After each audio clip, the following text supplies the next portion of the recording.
Maio de 2022, Semana Internacional dos Museus. Um abraço é promovido pela Comunidade Cultural de Torres ao Museu Histórico da cidade.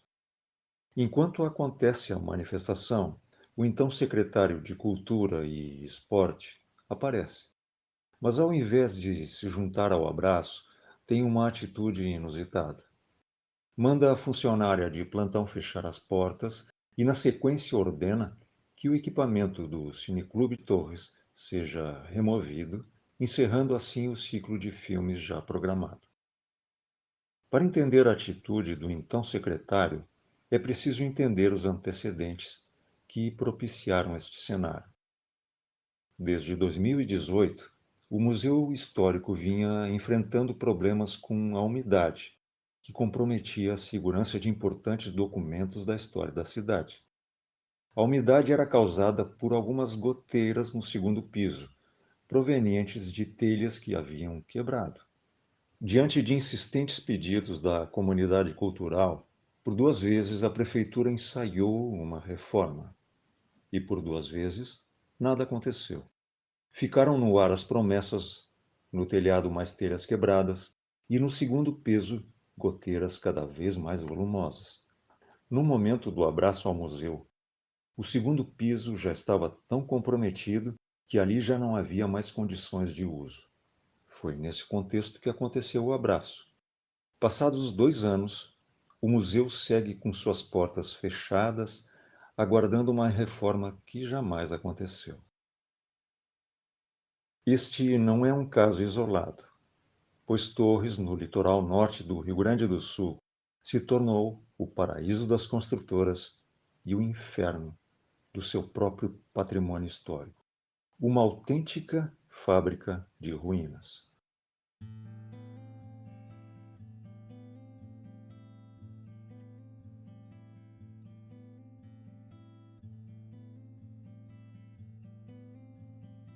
O passado é uma mensagem insistente. Podemos esquecê-lo, mas ele não nos esquece.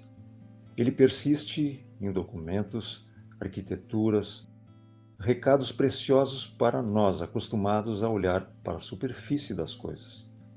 Não surgimos do nada. Não escolhemos viver em determinado lugar por nada. Cada lugar e cada pessoa que o habita são um só organismo, que tanto pode ser saudável quanto não. Cidades também adoecem. Adoecem quando crescem de um jeito errado, assimétrico, quando ao crescer, por exemplo, ocultam suas origens.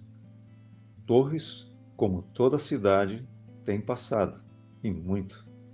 Porém, não é o bastante. Toda cidade precisa entender isso, a começar pelos seus gestores.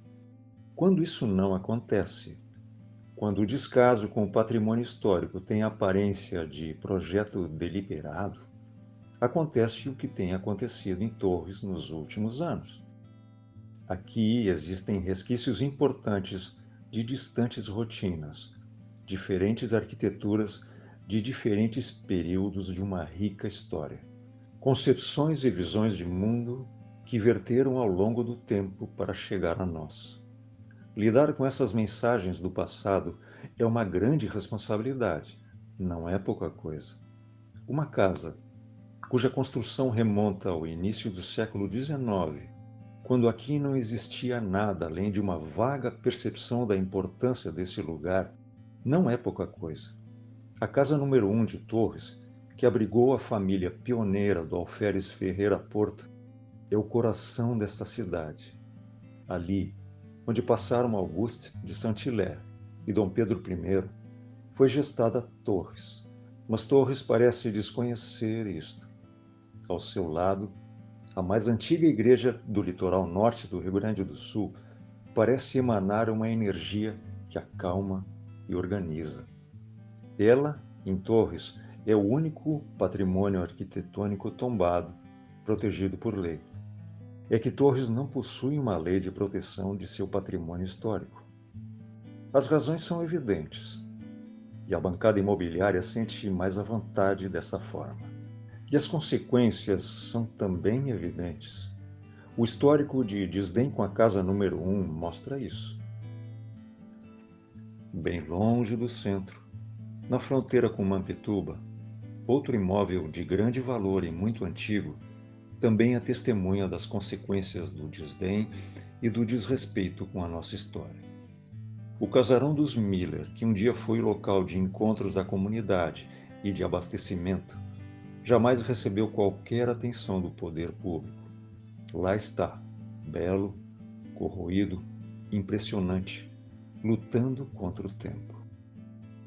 Isso não é tudo, longe disso. No Morro do Farol há uma construção mais recente, igualmente importante, que sofre um impressionante abandono. Parece esperar o fim iminente, quando com unhas e dentes algum empreendimento ponha fim aos seus dias. É o prédio que um dia pertenceu a uma histórica escola de Torres, a Escola Marcílio Dias. Hoje é uma estrutura selada.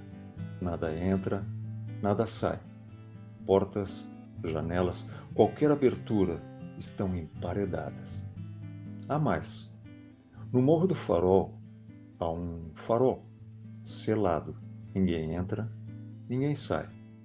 Construído na década de 1950, é testemunha de uma relação com o mar, mas também da falta de interesse de uma administração que não entende a sua importância e não dialoga com as possibilidades.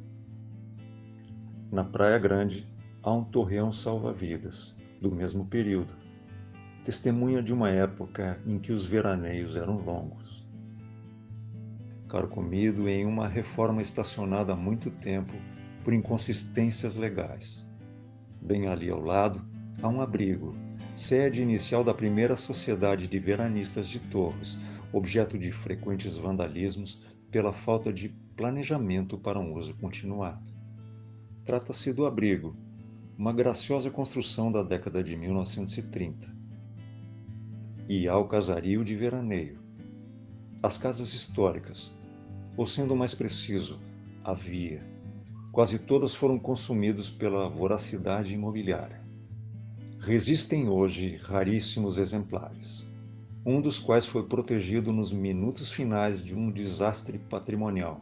A simpática casinha da sopa, escorada de um jeito grosseiro e precário, esperando por uma restauração que deveria ser feita por quem quase a botou abaixo. Há mais de um século, Torres foi pioneira como espaço turístico, abrigando manifestações culturais, dança, música, cinema, num centro cultural cujo auditório hoje abriga apenas poeira, cupim e umidade. Torres, no extremo norte do litoral gaúcho, é um caso emblemático. Aqui se cruzam dois caminhos. Um que é cheio de dificuldades e esforço, trilhado por aqueles que reconhecem a importância do patrimônio histórico-cultural, para que as futuras gerações entendam e se reconheçam no lugar onde viverão. E ao outro, um caminho bem fácil de trilhar, ligeiro e impiedoso, de quem só precisa virar as costas para o que a história levou 2 séculos para produzir. O caminho cujo destino final é uma fábrica de ruínas.